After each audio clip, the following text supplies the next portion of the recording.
Bismillahirrahmanirrahim. Assalamualaikum warahmatullahi wabarakatuh. Para pendengar sekalian dan pemirsa yang menyaksikan lewat YouTube Rumaiso TV, Instagram di Rumaiso.com, dan begitu pula yang mendengar lewat Facebook fanpage Rumaiso. Semoga Allah menjaga kita semua dalam kebaikan, senantiasa diberikan sehat, dan kita terus melakukan sebab-sebab supaya diri kita senantiasa dijaga oleh Allah dengan memperbaiki ketakwaan, dengan banyak istighfar, dengan banyak bertobat, dengan banyak melakukan amal soleh, diantaranya bersedekah, dan kita renungi dosa-dosa yang kita lakukan. Ini sebab-sebab syar'i untuk dihilangkan musibah, untuk diangkat musibah, untuk terselamatkan dari wabah. Ini sebab-sebab syar'inya. Dan ada sebab-sebab qadari, yaitu dengan kita lakukan sebab manusiawi, sebab manusia, sebab ikhtiar duniawi yang bisa kita lakukan dengan tidak keluar rumah, stay di rumah saja, dan seterusnya. Pemirsa, kita ketemu lagi ya, kali ini dengan pembahasan serial kisah. Ini biasanya jadi kajian rutin kami setiap Kamis keempat di Masjid Muadz bin Jabal Kota Gede, yang dimana kami membahas kisah-kisah secara berurutan. Dan kali ini kita sesuai dengan keadaan kita saat ini yang kita disuruh butuh bersabar. Kita kali ini mengkaji pembahasan kisah dari Nabi Ayub. Nabi Ayub alaihissalam, bagaimanakah dia itu menghadapi penyakit berat dan dia begitu bersabar menghadapinya. Ada 21 pelajaran yang nantinya juga akan kita sebutkan. Kita akan melihat kisah tersebut yang nanti akan dibaca oleh Mas Rudi. Monggo silahkan dibaca. 21 pelajaran dari kisah Nabi Ayub yang penyabar. Nabi Ayub berasal dari Rum atau Romawi. Beliau adalah Ayub bin Mus bin Ar-Razzah bin Al-Is bin Ishaq bin Ibrahim Al-Khalil. Jadi keturunan dari Nabi Ishaq, putra dari Ibrahim. Ayub bin Mus bin Razzah bin Al-Is bin Ishaq bin Ibrahim Al-Khalil. Lalu sebagaimana disebutkan oleh Ibnu Ishaq dalam kitab Tariq At-Tabari, ada juga ulama yang menyebutkan bahwa nama beliau adalah Ayub bin Mus bin Rawil bin Al-Is bin Ishaq bin Yakub. Ibnu As-Sakir menyebutkan bahwa ibu dari Nabi Ayub adalah putri Nabi Lut alaihi salam.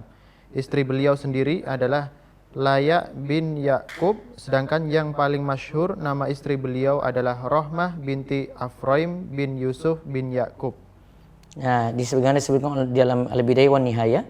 Kalau riwayat yang kedua itu sebutkan dia adalah putra Yakub, itu punya putra namanya Ishak, dan Yakub juga ini keturunan Ishak lagi, yang dimana kalau kita simpulkan Ayub juga keturunan Ishak, namun lewat jalur yang cerita yang lainnya di sini disebutkan. Ibnu As-Sakir katakan ibu dari Nabi Ayub itu putri Nabi Lut. Ibu dari Nabi Ayub itu putri dari Nabi Lut. Istri beliau sendiri adalah Laya binti Yakub. Laya binti Yakub, putri dari Yakub, itu jadi istri dari Nabi Lut alaihissalam, istri dari Nabi Ayub alaihissalam.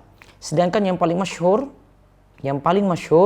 nama istri beliau adalah Rahmah binti Afraim bin Yusuf bin Yakub, berarti keturunan dari Nabi Yusuf alaihissalam. Nah, sekarang kita lihat Nabi Ayub alaihissalam disebutkan bersama nabi lainnya pada ayat An-Nisa ayat 163, inna auhayna ilaika kama auhayna ila nuhi wan nabiyina min ba'di wa auhayna ila Ibrahim wa Ismail wa Ishaq wa Yaqub wal asbati wa Isa wa Ayyub wa Yunus wa Haruna wa Sulaimana wa ataina Dauda zabura. Baca. Sesungguhnya kami telah memberikan wahyu kepadamu sebagaimana kami telah memberikan wahyu kepada Nuh dan nabi-nabi yang kemudiannya. Dan kami telah memberikan wahyu pula kepada Ibrahim, Ismail, Ishak, Yakub, dan anak cucunya, Isa, Ayub, Yunus, Harun, dan Sulaiman. Dan kami berikan Zabur kepada Daud. Quran Surat An-Nisa ayat 163. Nah, lihat di sini disebutkan Yakub dan anak cucunya, lalu disebutkan setelah itu ada Isa, ada Ayub, ada Yunus, ada Harun, dan ada Sulaiman. Lalu dulunya Nabi Ayub terkenal sangat kaya dengan harta yang berlimpah ruah. Contohnya saja sapi, unta, kambing, kuda, dan keledai dalam hal jumlah tak ada yang bisa menyainginya. Beliau juga memiliki tanah yang luas di negeri Bathniyah yang termasuk daerah Huran. Allah juga memberikan kepada beliau karunia berupa keluarga dan anak laki-laki dan perempuan. Ayub sangat terkenal sebagai orang yang baik, bertakwa, dan menyayangi orang miskin. Beliau juga biasa memberi makan orang miskin, menyantuni janda, anak yatim, kaum duafa, dan ibnu sabil, orang yang terputus perjalanan. Beliau adalah orang yang rajin bersyukur atas nikmat Allah dengan menunaikan hak Allah. Lihat, dia terkenal kaya raya, hartanya melimpah, sapinya banyak, unta, kambing, kuda, ada keledai, terus punya tanah yang luas di negeri Basnia yang termasuk daerah Huran. Terus disebutkan beliau juga dikaruniai keluarga dan anak laki-laki dan perempuan. Dan Ayub sangat terkenal sebagai orang yang baik, dia bertakwa dan menyayangi orang miskin. Beliau juga biasa memberi makan orang miskin, menyantuni janda. Jadi ini ya kebaikannya ya, menyantuni orang miskin, menyantuni janda, anak yatim, kaum duafa, dan ibnu sabil. Beliau adalah orang yang rajin bersyukur atas nikmat Allah dengan menunaikan hak Allah. Nah, terus setelah itu Nabi Ayub diuji penyakit yang menimpa ke badannya, juga mengalami musibah yang menimpa harta dan anaknya, semua pada sirna. Ia pun terkena penyakit kulit, yaitu juzam atau kusta atau lepra. Nah, lihat ini sebagaimana doa Nabi SAW, Allahumma inni a'udzubika minal barasi wal jununi wal juzami wa min sayyil asqam. Ya Allah, jauhkanlah aku atau aku minta perlindungan kepadamu minal barasi, dari penyakit kulit, kegilaan, kemudian juzam. Nah, ini juga jenis penyakit kulit, kusta atau lepra, dan ini penyakit menular. Ya, juzam ini penyakit menular. Lalu yang selamat pada dirinya hanyalah hati dan lisan yang beliau gunakan untuk banyak berzikir pada Allah, sehingga dirinya terus terjaga. Nah, jadi yang selamat darinya itu cuma hati dan lisannya saja, sehingga beliau itu terus terjaga. Lalu semua orang ketika itu menjauh dari Nabi Ayub hingga ia mengasingkan diri di suatu tempat. Hanya istrinya sajalah yang mau menemani Ayub atas perintahnya. Sampai istrinya pun merasa lelah hingga memperkerjakan orang lain untuk mengurus suaminya. Jadi ketika dia tertimpa juzam tadi, maka semua orang ketika itu menjauh dari Nabi Ayub, pergi darinya karena dia ini penyakit menular yang dia itu derita. Hanya istrinya saja yang mau menemaninya atas perintahnya, sampai istrinya pun akhirnya merasa lelah.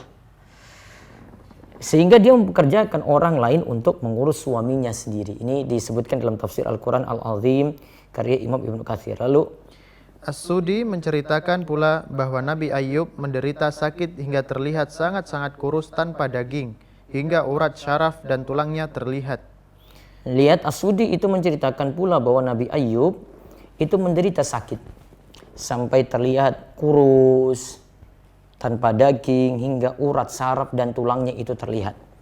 Ya, ini disebutkan dalam tafsir Al-Quran Al-Azim. Lalu ketika setan menggodanya saat beliau tertimpa musibah, Nabi Ayub alaihissalam menyatakan, Alhamdulillahilladzi huwa a'taha wa huwa akhadaha. Segala puji bagi Allah, dialah yang memberi, dialah pula yang berhak mengambil. Lalu Nabi Ayub juga menyebutkan bahwa dia tidak memiliki harta dan jiwa sama sekali. Lihat, ini jadi pelajaran kalau kita tertimpa penyakit, ada sesuatu yang hilang, harta ludes, habis. Nabi Ayub ajarkan bacaan Alhamdulillahilladzi huwa a'taha wa huwa akhadaha.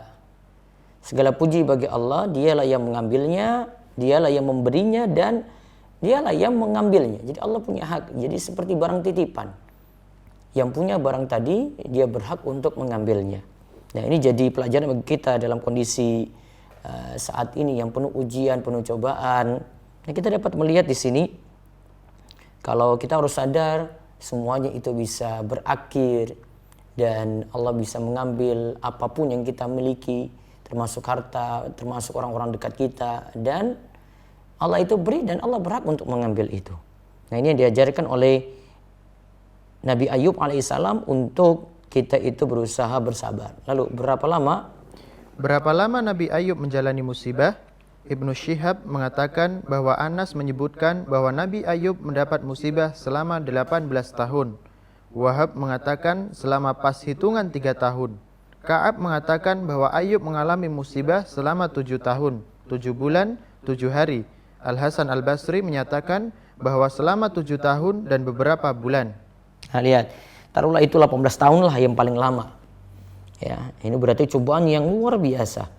Dia menderita seperti itu, sakit, ditinggalkan keluarga, hartanya ludes, 18 tahun. Terus.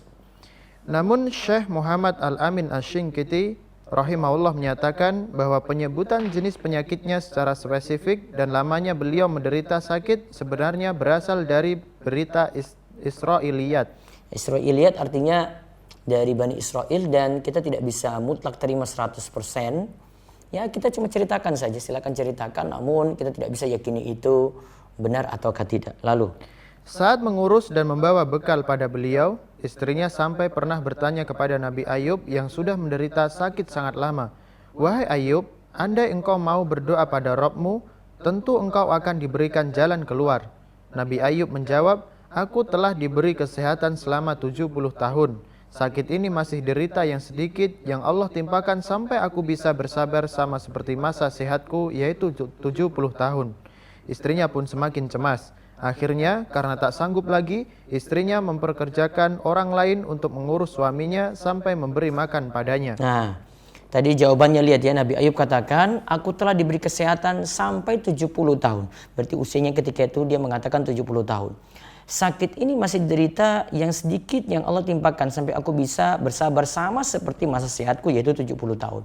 Artinya kalau itu taruhlah 18 tahun dia menganggap ini masih sedikit dibandingkan dengan Allah telah memberikan dia nikmat sampai 70 tahun usianya.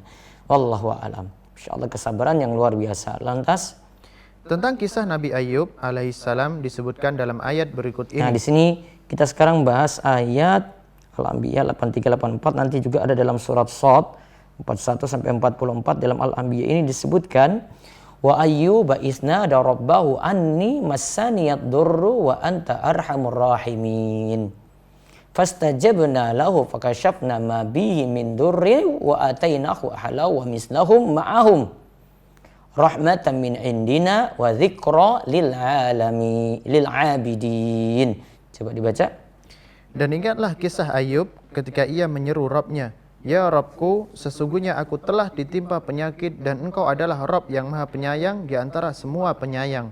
Maka kami pun memperkenankan seruannya itu. Lalu kami lenyapkan penyakit yang ada padanya dan kami kembalikan keluarganya padanya. Dan kami lipat gandakan bilangan mereka sebagai suatu rahmat dari sisi kami dan untuk menjadi peringatan bagi semua yang menyembah Allah. Lihat di sini disebutkan Nabi Ayub itu ditimpakan penyakit, lalu kami pun memperkenankan seruannya itu, lalu kami lenyapkan penyakitnya. Suatu saat itu akan lenyap.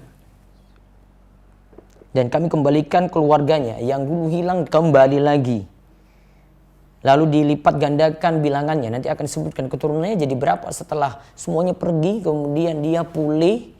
Ya, lantas nanti punya keturunan lagi, punya istri lagi. Coba lihat selanjutnya di bawah. Setelah Nabi Ayub alaihissalam sabar menghadapi cobaan dan doa beliau terkabul, akhirnya beliau diberi kembali istri dan anak seperti yang dulu ada. Disebutkan bahwa Nabi Ayub mendapatkan ganti istri yang lebih muda dan memiliki 26 anak laki-laki. Wahab mengatakan bahwa beliau memiliki 9 putri dan 3 putra. Ibnu Yasar mengatakan bahwa anak beliau adalah 7 putra dan 7 putri. Nah, di sini ada beberapa riwayat, ada yang sebutkan 26, itu luar biasa. Ada yang menyebutkan 9 putri, 3 putra, ada yang menyebutkan 7 putra, 7 putri. Ini disebutkan dalam tafsir Al-Baghawi. Lalu Syekh As-Sa'di.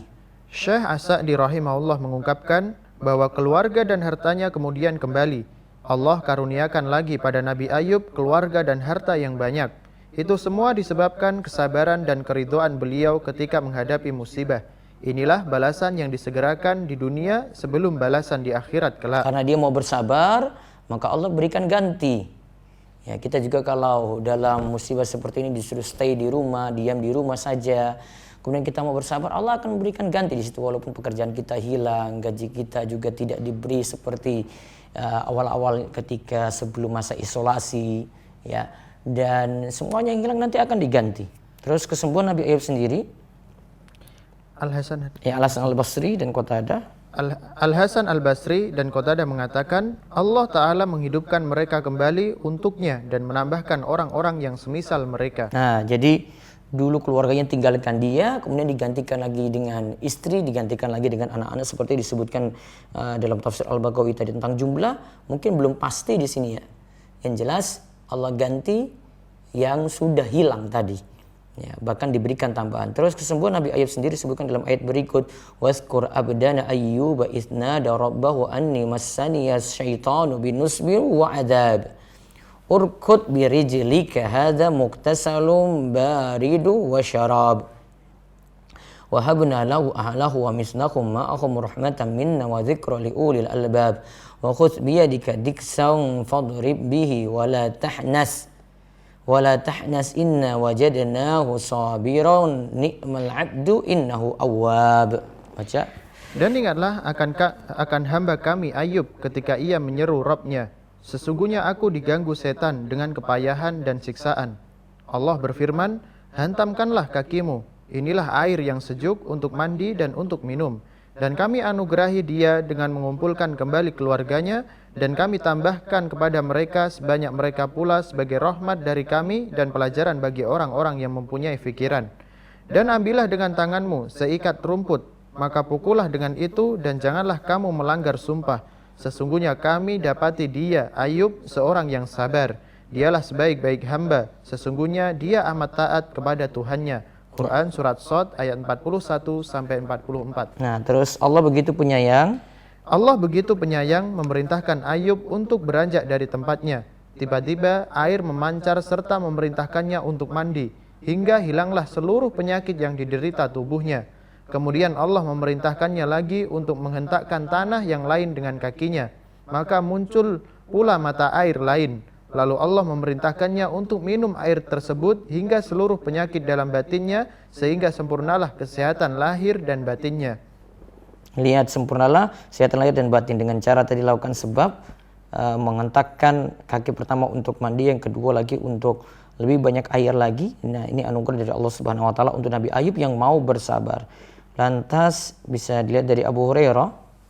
Dari Abu Hurairah radhiyallahu anhu, Rasulullah shallallahu alaihi wasallam bersabda, yang artinya, di saat Ayub mandi dalam keadaan telanjang, tiba-tiba jatuhlah seekor belalang dari emas. Lalu Ayub alaihissalam mengantonginya di bajunya. Maka Allah berfirman, bukankah aku telah mencukupimu dari apa yang kau lihat? Ayub alaihissalam jawab, betul wahai Rabbku, akan tetapi aku tidak akan merasa cukup dari berkahmu. Hadis riwayat Bukhari. Terus adapun ayat yang artinya, dan ambillah dengan tanganmu seikat rumput, maka pukullah dengan itu dan janganlah kamu melanggar sumpah. Wa khudh biyadika diksan fadrib bihi wa la tahnas.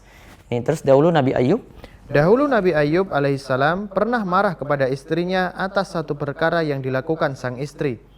Satu pendapat mengatakan bahwa istrinya telah menjual tali pengekangnya dengan sepotong roti untuk memberikan makan kepadanya.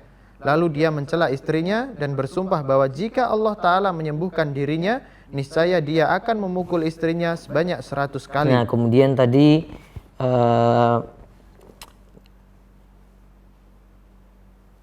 inna wajadnahu sabiran ni'mal 'abdu innahu awwab. Lihat di ayat 44 tadi penyebutannya. Ya, sumpah tadi ingin dibatalkan, ya, dan di sini coba lihat lanjut lagi. Pendapat lain menyatakan bahwa ketika Allah menyembuhkan Nabi Ayub alaihissalam, beliau tidak melakukan sumpahnya karena bakti dan kasih sayang istrinya yang begitu tinggi pada Nabi Ayub. Kemudian Allah Ta'ala memerintahkan kepada Ayub untuk mengambil seikat rumput yang berjumlah 100 helai. Lalu dipukullah kepada istrinya 1 kali. Nah, jadi 100 helai pukul 1 kali, bukan memukul sebanyak 100 kali, namun cuma 100 helai pukul 1 kali. Sehingga selesailah ia dalam menunaikan nazarnya. Ketika itu penunaian nazar diberikan keringanan karena kafarah, tebusan nazar di syariat Nabi Ayub belum ada. Nah, dengan cara 100 helai untuk 1 kali pukulan dianggap nazarnya selesai, karena ketika itu penunaian nazar diberi keringanan. Saat itu kafarah tidak ada, maka seharusnya dia pukul 100 kali istrinya kalau dia itu sembuh, namun akhirnya jadi 100 helai tadi untuk pukul 1 kali saja. Ini namanya penurunan hukum, hukumnya diturunkan, tidak jadi penunaian kafarat. Baik, sekarang beberapa pelajaran dari kisah Nabi Ayub alaihissalam. Pelajaran pertama, jadi kaya yang bersyukur, berderma, jadi miskin yang bersabar. Nah, jadi kaya yang bersyukur dan rajin berderma, rajin bersedekah, dan jadilah miskin yang bersabar. Terus dari Syuaib. Dari Syuaib ia berkata, Rasulullah Shallallahu Alaihi Wasallam bersabda, sungguh menakjubkan keadaan seorang mukmin. Seluruhnya urusannya itu baik. Ini tidaklah didapati kecuali pada seorang mukmin. Jika mendapatkan kesenangan, maka ia bersyukur, itu baik baginya. Jika mendapatkan kesusahan, maka ia bersabar, itu pun baik baginya. Nah, lihat hadis riwayat Muslim. Ajabalil amril mu'min. Sungguh menakjubkan keadaan seorang mukmin. Inna amrahu kullahu khair. Semua urusannya itu baik. Mau dalam keadaan di sini diberi nikmat, dia itu bersyukur. Dalam keadaan dapat musibah, dia itu mau bersabar, dan semuanya itu baik untuknya. Ini pelajaran yang bisa kita ambil dari Nabi Ayub tadi. Terus pelajaran kedua. Pelajaran yang kedua, lihatlah Nabi Ayub alaihissalam tidak jadi sombong dengan kekayaan yang ia miliki, karena kekayaan itu sebenarnya ujian. Dari Al-Hasan Al-Basri ia berkata, Umar bin Khattab radhiyallahu anhu pernah menuliskan surat kepada Abu Musa Al-Asy'ari yang isinya, merasa cukuplah, qanaahlah dengan rezeki dunia yang telah Allah berikan kepadamu, karena Ar-Rahman, Allah yang Maha Pengasih, mengaruniakan lebih sebagian hamba dari lainnya dalam hal rizki. Bahkan yang dilapangkan rizki sebenarnya sedang diuji pula, sebagaimana yang kurang dalam hal rizki. Yang diberi kelapangan rizki diuji, bagaimanakah ia bisa bersyukur dan bagaimanakah ia bisa menunaikan kewajiban dari rizki yang telah diberikan padanya. Lihat, merasa cukuplah, qanaahlah dengan rizki dunia yang telah Allah berikan kepadamu. Ya, karena Ar-Rahman, Allah yang Maha Pengasih, mengurniakan lebih sebagian hamba dari lainnya dalam hal rizki. Dan di sini bahkan yang dilapangkan rizki sebenarnya sedang diuji pula, sebagaimana yang kurang dalam hal rizki. Ingat itu. Jadi yang kurang rizki diuji, yang lebih rizkinya juga sedang diuji. Apakah dia mau bersyukur ataukah tidak. Lantas pelajaran ketiga. Pelajaran yang ketiga, ingatlah kekayaan itu titipan ilahi. Kalau dipahami demikian, maka sewaktu-waktu ketika kenikmatan dunia tersebut diambil, tentu kita tidak akan terlalu sedih. Kita bisa mengambil pelajaran dari kisah Ummu Sulaim, ibu dari Anas bin Malik, yang bernama asli Rumaiso atau Rumaisa, ketika berkata pada suaminya Abu Talhah. Saat itu putranya meninggal dunia. Rumaiso malah menghibur suaminya di malam hari dengan memberi makan malam dan berhubungan intim. Setelah suaminya benar-benar puas, ia mengatakan, Ya Aba Talha, ara'aita law anna qauman a'aru ariyatahum ahla baitin fatalabu ariyatahum alahum ayyamna'uhum qala la qalat fahtasibnak. Bagaimana pendapatmu jika ada suatu kaum meminjamkan sesuatu kepada salah satu keluarga, lalu mereka meminta pinjaman mereka lagi? Apakah tidak dibolehkan untuk diambil? Abu Talha menjawab, tidak, artinya boleh saja ia ambil. Ummu Sulaim, bersabarlah dan berusaha raih pahala karena kematian putramu. Hadis riwayat Muslim. Baik, terus di sini jadi menunjukkan semua itu jadi titipan ilahi. Lalu pelajaran keempat. Pelajaran yang keempat, sakit dan ujian akan menghapus dosa. Sehingga kita butuh menahan diri untuk sabar karena mengetahui keutamaan ini. Nah, sakit dan ujian itu akan menghapus dosa. Maka saat kita keadaan seperti ini juga akan menghapuskan dosa-dosa kita kalau kita mau bersabar. Terus dari Abdullah bin Mas'ud. Dari Abdullah bin Mas'ud radhiyallahu anhu, Rasulullah shallallahu alaihi wasallam bersabda, yang artinya setiap muslim yang terkena musibah, penyakit atau yang lainnya pasti akan hapuskan kesalahannya, sebagaimana pohon menggugurkan daun-daunnya. Ma min muslimin yusibuhu adzan min maradin famasiwahu illa hattallahu bi sayyiatihi kama tahuttu syajaratu waraqaha. Setiap muslim dia yang terkena musibah, ya, yang dia itu ditimpa gangguan atau sakit, ya, atau selainnya, melainkan nanti Allah itu akan menghapuskan kesalahannya sebagaimana pohon itu menggugurkan dedaunan. Terus dari Abu Sa'id dan Abu Hurairah. Dari Abu Sa'id dan Abu Hurairah radhiyallahu anhuma, Rasulullah sallallahu alaihi wasallam bersabda, tidaklah seorang mukmin tertimpa rasa sakit yang terus-menerus, rasa capek, kekhawatiran pada masa depan, sedih akan masa lalu, kesusahan hati, berduka cita, atau sesuatu yang menyakiti sampai pada duri yang menusuknya, itu semua akan menghapuskan dosa-dosanya. Hadis riwayat Bukhari dan Muslim. Lihat ma yusibul mu'min min wasabin wala nasabin wala hammin wala hazanin wala ghammin wala adza. Tidaklah seorang mukmin itu tertimpa rasa sakit. Di sini wasab, rasa sakit yang terus menerus. Wala nasabin, itu rasa capek. Wala hammin, kekhawatiran. Wala hazanin, kesedihan. Wala ghammin, ya. Wala ghammin, yaitu kesusahan hati, berduka cita. Wala adzan, atau sesuatu yang menyakiti. Hatta syaukati yushakuha, sampai pun duri yang menusuk kakinya. Itu semua akan menghapuskan dosa-dosanya. Terus sabar bagaimana yang dilakukan? Sabar bagaimana yang dilakukan? Kata Syekh Sa'id bin Wahab Al-Qahtani, hafizahullah, sabar yang berpahala dilakukan dengan yang pertama, ikhlas karena Allah.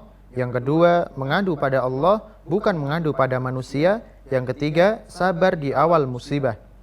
Lihat, ikhlas karena Allah. Yang kedua, mengadu pada Allah, bukan pada manusia. Kemudian sabar yang dilakukan itu adalah sabar pada awal musibah. Nah, diingat itu baik-baik. Lantas, pelajaran yang kelima, penyakit tak menghalangi dari zikir dan menjaga hati. Lihatlah Nabi Ayub terus menggunakan lisannya untuk berzikir walau sedang dalam keadaan sakit. Dari Abdullah bin Busr, ia berkata, ada dua orang Arab Badui mendatangi Rasulullah SAW.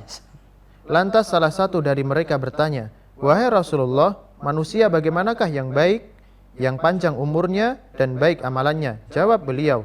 Salah satu lagi bertanya, wahai Rasulullah, sesungguhnya syariat Islam amat banyak. Perintahkanlah padaku suatu amalan yang bisa ku bergantung padanya. Hendaklah lisanmu selalu basah untuk berzikir pada Allah. Jawab beliau.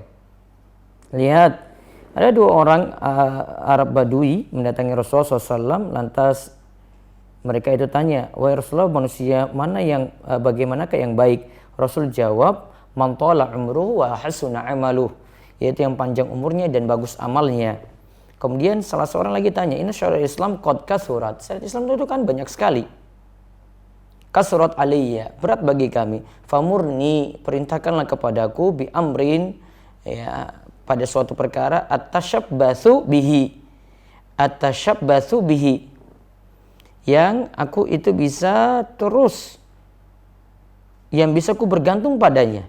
Maka Nabi SAW katakan, la yazalu lisanuka rotban min dzikrillahi azza wa jalla. Hendaklah lisanmu senantiasa berzikir pada Allah. Nah, itu yang dilakukan oleh Nabi Ayub alaihissalam, walaupun dalam keadaan menghadapi musibah, ya, menghadapi penyakit, dia senantiasa berzikir. Lisannya selalu basah dengan zikir pada Allah. Terus pelajaran ke-6. Pelajaran yang ke-6, setiap orang diuji sesuai tingkatan iman. Lihat hadis berikut yang disebutkan dalam Musnad Imam Ahmad. Dari Mushab bin Sa'ad, dari bapaknya, ia pernah berkata pada Rasulullah SAW, manusia manakah yang paling berat cobaannya? Jawab Rasul SAW, para nabi, lalu orang soleh, dan orang yang semisal itu dan semisal itu berikutnya. Seseorang itu akan diuji sesuai dengan kualitas agamanya. Jika imannya semakin kuat, maka cobaannya akan semakin bertambah. Jika imannya lemah, maka cobaannya tidaklah berat. Kalau seorang hamba terus mendapatkan musibah, nantinya ia akan berjalan di muka bumi dalam keadaan tanpa dosa. Nah itu, jadi suatu ujian itu dilihat dari tingkatan iman. Makin imannya tinggi, maka cobaannya itu makin berat. Terus pelajaran ke-7. Kalau ingin kuatkan sabar, ingatlah cobaan yang lebih berat yang menimpa para nabi. Nah, ingat kalau mau lihat bagaimana cobaan yang paling berat, lihat cobaan para nabi. Sehingga kita merasa bahwasanya cobaan kita ini belum ada apa-apanya. Coba lihat hadis berikut. Dari Abdurrahman bin Sabit Al-Quraisy, Rasulullah SAW bersabda, Idza usiba ahadukum bi musibatin falyadhkur musibatahu bi fa innaha a'zamul masaibi indahu. Baca. jika salah seorang di antara kalian tertimpa musibah, maka ingatlah musibah yang menimpa diriku. musibah padaku tetap lebih berat dari musibah yang menimpa dirinya. Nah, lihat, musibah yang menimpa diri Nabi itu tentu lebih berat, maka dia akan merasa cobaannya itu tidak seberat apa yang diderita oleh para nabi. Terus pelajaran ke-8. Musibah yang menimpa kita masih sangat sedikit dari nikmat yang telah Allah beri. Nah, itulah yang dikatakan oleh Nabi Ayub tadi. Coba lihat. Coba ambil pelajaran dari apa yang dikatakan oleh Nabi Ayub alaihissalam pada istrinya. Aku telah diberi kesehatan selama 70 tahun. Sakit ini masih derita yang sedikit yang Allah timpakan sampai aku bisa bersabar sama seperti masa sehatku, yaitu 70 tahun. Jadi dia merasa bahwasanya sudah diberi nikmat 70 tahun. Kalau dibilang kita itu musibah yang lebih banyak, coba lihat nikmat saja sudah diberi 70 tahun. Maka Nabi Ayub akhirnya mau bersabar ya, karena dia menilai nikmat yang diberi itu masih lebih banyak daripada musibah. Lalu pelajaran ke-9. Setan bisa saja mencelakai badan, harta, dan keluarga seperti yang disebutkan dalam kisah Nabi Ayub dalam surat Shad. Wadhkur abdana Ayyuba isnada rabbahu anni massani asyaitanu binusbi wa adzab. Dan ingatlah akan hamba kami Ayub ketika ia menyeru Rabbnya, sesungguhnya aku diganggu setan dengan kepayahan dan siksaan. Nah, terus yang berikutnya. Pelajaran yang ke-10. Lepaslah musibah dengan doa. Itulah yang terjadi pada Nabi Ayub. Ia memohon pada Allah untuk diangkat musibah yang menimpa dirinya. Anni massani yadurru wa anta arhamur rahimin. Ya Rabbku, sesungguhnya aku telah ditimpa penyakit dan Engkau adalah Rabb yang Maha Penyayang di antara semua penyayang. Al-Anbiya ayat 83. Terus surat Shad disebutkan dalam surat Shad, anni massani asyaitanu binusbi wa adzab. Sesungguhnya aku diganggu setan dengan kepayahan dan siksaan. Nah, terus pelajaran ke-11. Kalau ingin mengadukan hajat dan kesusahan, adukanlah pada Allah, bukan mengadu pada makhluk. Itulah yang dimaksud dengan ayat. Fasbir sabaran jamila. Maka bersabarlah kamu dengan sabar yang baik. Imam Al-Qurtubi mengatakan bahwa sabar yang baik atau indah di sini yang dimaksud adalah sabar tanpa merasa putus harapan dan tanpa mengeluhkan pada selain Allah. Jadi dia tidak putus asa, terus berharap pada Allah pertolongannya dan tanpa mengeluh pada makhluk. Tanpa mengadu pada makhluk, tanpa mengadu pada manusia. Lalu pelajaran ke-12. Menyanjung Allah dalam doa dan bertawasul dengan Asmaul Husna. Lihatlah yang disebutkan dalam isi doanya, menunjukkan bahwa ia meminta pada Allah karena sangat-sangat butuh. Juga dalam doanya diajarkan untuk berdoa dengan Asmaul Husna sebagaimana yang diajarkan pula dalam ayat. Walillahil asmaul husna fad'uhu biha. Hanya milik Allah Asmaul Husna, maka bermohonlah kepadanya dengan menyebut Asmaul Husna itu dan tinggalkanlah orang-orang yang menyimpang dari kebenaran dalam menyebut nama-namanya. Nanti mereka akan mendapat balasan terhadap apa yang telah mereka kerjakan. Al-A'raf ayat 180. Terus Syekh As-Sa'di mengatakan dalam tafsirnya halaman 319, doa yang dimaksud mencakup doa ibadah dan doa masalah. Hendaklah ketika berdoa bisa menyesuaikan Asmaul Husna dengan isi permintaan. Misalnya berdoa, ya Allah, ampunilah aku dan rahmatilah aku. Sesungguhnya Engkau Maha Pengampun lagi Maha Penyayang. Ya Allah yang Maha menerima taubat, terimalah taubatku, dan semisal itu. Terus pelajaran ke-13. Meskipun Nabi Ayub terus sakit, istri Nabi Ayub tetap mengabdi pada suaminya. Maka sampai ada nazar yang mesti ditunaikan pada istrinya dengan 100 kali pukulan. Nabi Ayub tidak tega melakukannya karena saking sayang pada istrinya yang benar-benar telah berbakti pada suami. Sebagian istri kadang tidak tahan dalam hal ini. Bahkan sifatnya pembangkang ketika suaminya sehat ataukah sakit padahal taat dan mengabdi pada suami adalah jalan menuju surga. Nah, di sini lihat bagaimanakah istrinya bisa berbakti pada suaminya dan buktinya di hadis berikut ini. Lihatlah hadis dari Abdurrahman bin Auf radhiyallahu anhu, Rasulullah sallallahu alaihi wasallam bersabda, "Idza shallatil mar'atu khamsa wa shamat syahraha wa hafizat farjaha wa ata'at zawjaha qila laha udkhulil jannata min ay abwabil jannati syi'ti." Jika seorang wanita selalu menjaga sholat 5 waktu, juga berpuasa sebulan di bulan Ramadan, serta betul-betul menjaga kemaluannya dari perbuatan zina dan benar-benar taat pada suaminya, maka dikatakan pada wanita yang memiliki sifat mulia ini, masuklah dalam surga melalui pintu mana saja yang engkau suka. Nah, terus lihat juga Lihat juga hadis dari Al-Husain bin Mihsan menceritakan bahwa bibinya pernah datang ke tempat Nabi Shallallahu Alaihi Wasallam karena satu keperluan. Selesainya dari keperluan tersebut, Rasulullah Shallallahu Alaihi Wasallam bertanya kepadanya, "Adzatu zaujin anti?" Qalat, "Na'am." Qala, "Kaifa anti lahu?" Qalat, "Ma aluhu illa ma ajastu anhu." Qala, "Fanzuri aina anti minhu fa innama wa jannatuki wa naruki." apakah engkau sudah bersuami? Bibi Al-Husain menjawab, sudah. Bagaimana sikap engkau terhadap suamimu? Tanya Rasulullah Shallallahu Alaihi Wasallam lagi. Ia menjawab, aku tidak pernah mengurangi haknya kecuali dalam perkara yang aku tidak mampu. Rasulullah Shallallahu Alaihi Wasallam bersabda, lihatlah di mana keberadaanmu dalam pergaulanmu dengan suamimu, karena suamimu adalah surga dan nerakamu. Nah, lihat di sini ini bukti bagaimanakah pahala yang besar bagi istri yang berbakti pada suami. Terus pelajaran ke-14. Boleh mandi telanjang. Hadis Nabi Ayub yang mandi telanjang telah dibawakan oleh Imam Bukhari dalam kitab sahihnya dengan membawakan judul bab Man iktasala uryanan wahdahu fil khalwati wa man tasattara wa fatasatturu afdalu. Siapa yang mandi dalam keadaan telanjang seorang diri di kesepian, namun siapa yang menutupi diri ketika itu, maka lebih afdol. Ya, di sini berarti masih menunjukkan bolehnya mandi sambil telanjang jika sendirian. Terus ke-15.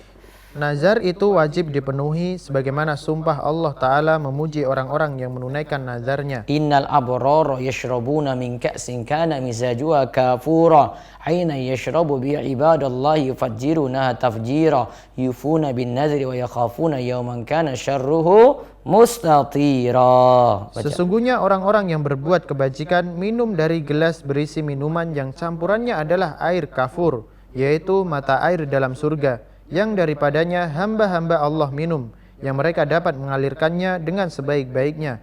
Mereka menunaikan nazar dan takut akan suatu hari yang azabnya merata di mana-mana. Terus ini Al-Insan ayat 5-7. Terus dari Aisyah radhiyallahu anha Nabi SAW bersabda, "Man nadhara ayyuti Allah falyuti'hu wa man nadhara ayyasiyahu fala ya'sihi." Barang siapa yang bernazar untuk taat pada Allah, maka penuhilah nazar tersebut. Barang siapa yang bernazar untuk bermaksiat pada Allah, maka janganlah memaksiatinya. Nah, terus pelajaran ke-16. Selalu ada jalan keluar bagi orang yang bertakwa. Ingat, kalau kita perbaiki ketakwaan di saat-saat musibah, penyakit, ya, banyak berdoa, banyak memohon, banyak sedekah, itu jalan keluar. Terus kala Nabi Ayub berat menjalankan nazar, Allah Ta'ala memberikan jalan keluar dengan diberikan keringanan karena saat itu belum ada syariat penunaian kafarah, tebusan untuk nazar. Dalam ayat disebutkan wa may yattaqillaha yaj'al lahu makhraja wa yarzuqhu min haitsu la yahtasib wa may yatawakkal 'alallahi fa huwa hasbuh innallaha balighu amri qad ja'alallahu likulli syai'in qadara. Barang siapa bertakwa kepada Allah, niscaya Dia akan mengadakan baginya jalan keluar dan memberinya rezeki dari arah yang tiada disangka-sangkanya. Dan barang siapa yang bertawakal kepada Allah, niscaya Allah akan mencukupkan keperluannya. Sesungguhnya Allah melaksanakan urusan yang dikehendakinya. Sesungguhnya Allah telah mengadakan ketentuan bagi tiap-tiap sesuatu. Nah, terus berarti kita solusinya perbaiki ketakwaan supaya Allah segera mengangkat musibah ini dari tengah-tengah kita. Terus pelajaran ke-17. Siapa yang tidak kuat menjalani hukuman had karena dalam keadaan lemah, maka hukuman tersebut tetap ditunaikan. Karena tujuannya agar pelanggaran tersebut tidak dilakukan lagi. Hukuman tersebut tujuannya bukan untuk menghancurkan atau membinasakan. Baik, terus yang ke-18. Ingatlah dengan kesabaran ketika kehilangan harta, keluarga dan anak akan mendapatkan ganti yang lebih baik. Yang diucapkan ketika mendapatkan musibah adalah Inna lillahi wa inna ilaihi raji'un. Allahumma ajurni fi musibati wa akhlif li khairan minha. Segala sesuatu adalah milik Allah dan akan kembali padanya. Ya Allah, berilah ganjaran terhadap musibah yang menimpaku dan berilah ganti dengan yang lebih baik. Ya Allah, berilah ganjaran terhadap musibah yang menimpaku dan berilah ganti dengan yang lebih baik. Terus Ummu Salamah, salah satu istri Nabi SAW berkata, bahwa beliau pernah mendengar Rasulullah Shallallahu Alaihi Wasallam bersabda, Ma min abdin tusibu musibatun fayaqulu inna lillahi wa inna ilaihi rajiun. Allahumma ajurni fi musibati wa akhlif li khairan minha illa ajrahallahu fi musibatihi wa akhlafahu lahu khairan minha. Qalat falamma tuwfi Abu Salamah qultu kama amarani Rasulullah sallallahu alaihi wasallam fa akhlafallahu li khairan minhu Rasulullah sallallahu alaihi wasallam. siapa saja dari hamba yang tertimpa suatu musibah, lalu ia mengucapkan inna lillahi wa inna ilaihi rajiun, Allahumma jurni fi musibati wa akhlif li khairan minha. Segala sesuatu adalah milik Allah dan akan kembali padanya. Ya Allah, berilah ganjaran terhadap musibah yang menimpaku dan berilah ganti dengan yang lebih baik. Maka Allah akan memberinya ganjaran dalam musibahnya dan menggantinya dengan yang lebih baik. Ketika Abu Salamah, suamiku, wafat, aku pun menyebut doa sebagaimana yang Rasulullah Shallallahu Alaihi Wasallam perintahkan padaku. Allah pun memberiku suami yang lebih baik dari suamiku yang dulu, yaitu Rasulullah Shallallahu Alaihi Wasallam. Terus pelajaran ke-19. Bukti sabar masih mengucapkan Alhamdulillah ketika mendapat musibah, yang dicontohkan oleh Nabi Ayub alaihi salam ketika mendapatkan musibah. Beliau mengucapkan segala puji bagi Allah, dialah yang memberi, dialah pula yang berhak mengambil. Tingkatan orang menghadapi musibah ada 4, yaitu yang pertama, lemah, yaitu banyak mengeluh pada makhluk. Yang kedua, sabar, hukumnya wajib. Yang ketiga, ridho, tingkatannya lebih dari sabar. Nah, kalau sabar itu masih menderita sakit namun dia tahan. Kalau ridho itu lebih tinggi lagi, dia merasa sama saja dan tingkatannya lebih daripada sabar. Terus yang keempat? Yang keempat, bersyukur ketika menganggap musibah itu suatu nikmat. Ya, bersyukur ketika menganggap musibah itu sebagai suatu nikmat. Terus pelajaran yang ke-20. Kisah Nabi Ayub alaihissalam adalah sebagai pelajaran dan beliau bisa dijadikan teladan. Allah memberi kita ujian dan musibah, bukan berarti Allah ingin menghinakan kita. Nabi Ayub bisa dicontoh dalam hal sabar menghadapi takdir Allah yang menyakitkan. Allah menguji siapa saja yang Allah kehendaki dan semua itu ada hikmahnya. Nabi Ayub, kisah Nabi Ayub ini adalah sebagai pelajaran dan beliau bisa dijadikan teladan untuk orang-orang supaya bisa bersabar walaupun menghadapi ujian yang begitu berat. Terus yang terakhir, pelajaran yang ke-21 atau yang terakhir. Nabi Ayub adalah orang penyabar. Ia bersabar ikhlas karena Allah. Beliau juga adalah hamba yang baik dalam ubudiyah, peribadahan. Ini terlihat dari keadaan beliau ketika lapang dan ketika berada dalam keadaan susah. Beliau juga adalah orang yang benar-benar kembali pada Allah. Beliau pasrahkan urusan dunia dan akhiratnya. Beliau juga adalah orang yang rajin berzikir dan berdoa, serta punya rasa cinta yang besar pada Allah. Karenanya Allah memuji Nabi Ayub alaihi salam, inna wajadnahu sabira ni'mal abdu innahu awwab. sesungguhnya kami dapati dia Ayub seorang yang sabar. Dialah sebaik-baik hamba. Sesungguhnya dia amat taat kepada Tuhannya. Quran surat Shad ayat 44. Nah, ini yang bisa kita gali pelajaran dari kisah Nabi Ayub. Intinya, ya, kita diperintahkan untuk bersabar dalam menghadapi musibah. Seberat apapun itu, masih banyak nikmat yang telah Allah berikan kepada kita sekalian. Baik, lewat YouTube saja saya lihat. Setelah menggunakan hand sanitizer, bolehkah makan menggunakan tangan mengingat ada kandungan alkohol pada hand sanitizer? Kandungan alkoholnya baiknya dicuci, makanya baiknya sebelum makan tidak pakai hand sanitizer tapi dia pakai sabun. Sabun itu lebih aman dalam hal ini. Hand sanitizer itu ketika di luar saja itu lebih bagus. Ketika wudhu dan setelahnya terasa ada yang kering seperti tidak terkena basuh, apakah kita harus mengulang wudhunya? Baiknya wudhunya diulangi. Ada dua macam doa, doa masalah dan doa hajat. Apa bedanya? Doa masalah dan doa ibadah. Doa masalah itu maksudnya meminta seperti kita berdoa. Doa ibadah itu maksudnya ibadah itu sendiri. Ibadah disebut doa karena di dalamnya kita mengharap pahala dari Allah. Anda mengajukan diri untuk ta'aruf kepada seorang akhwat. Anda sudah melampirkan CV ta'aruf namun melalui murabbi Anda. Tapi belum ada kejelasan jawaban dari si akhwat. Qadarullah Anda mendengar kabar bahwa akhwat mengajukan diri untuk ta'aruf dengan ikhwan lain. Setelah Anda mengirimkan biodata kepada beliau, ya sudah cari yang lain lagi, tidak berharap padanya saja. Terus Anda beberapa kali punya nazar di sini salah tulis. Nazar. Namun lupa untuk membayarnya. Bagaimana hitungan kafaratnya? Kafaratnya berpuasa 3 hari, berpuasa terakhir, memberi makan pada 10 orang miskin atau memberikan pakaian pada 10 orang miskin atau membebaskan 1 orang budak. Jika ini tidak mampu, berarti memberi dengan berpuasa selama 3 hari. Baik, demikian karena waktunya yang terbatas, waktunya telah usai. Semoga bisa bermanfaat kisah ini dan semoga Allah Subhanahu wa taala berikan kita kesabaran dalam menghadapi ujian-ujian yang ada. Kita tutup dengan doa kafaratul majlis. Subhanakallahumma bihamdika asyhadu an la ilaha illa anta astaghfiruka wa atubu ilaik. Assalamualaikum warahmatullahi wabarakatuh.